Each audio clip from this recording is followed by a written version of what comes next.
Implications from initial GOP discussion. Presumed Prigozhin after plane crash. 5 Things podcast. On today's episode of 5 Things podcast, not elephant in room implications from first Republican debate. First Republican debate in the books. Also, Yevgeny Prigozhin is presumed dead after a plane crash.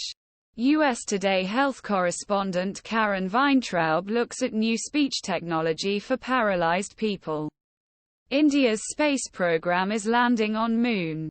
And US Today national correspondent Elizabeth Weise says people arriving from Hawaii from neighboring islands. He reports how they helped in the aftermath of Maui fire.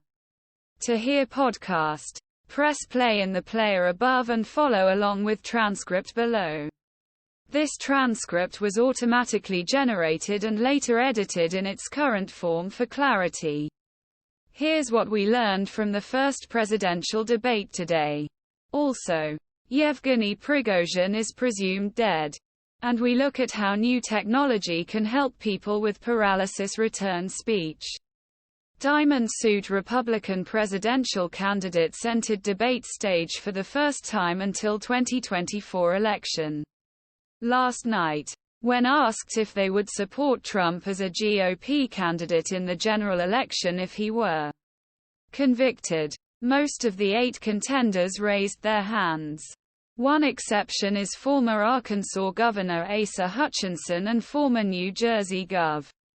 Chris Christie looked like he had his hand cut in half before going after Trump.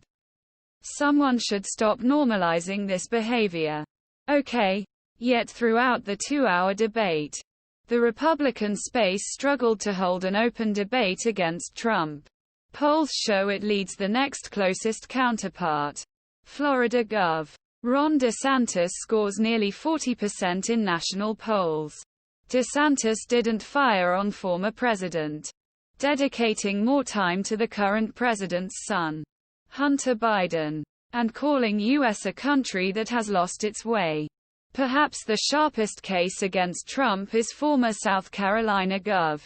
Nikki Haley serving as USA. She was the only candidate during his administration to criticize the $8 trillion new debt, creating a policy divide with him. It was a high night on stage for Vivek Ramaswamy. Meanwhile, the 38-year-old entrepreneur has split with many of his candidates while parroting most of Trump's positions. Both he and DeSantis said they were against more funding to Ukraine. Few people left after Ramaswamy's age and lack of experience.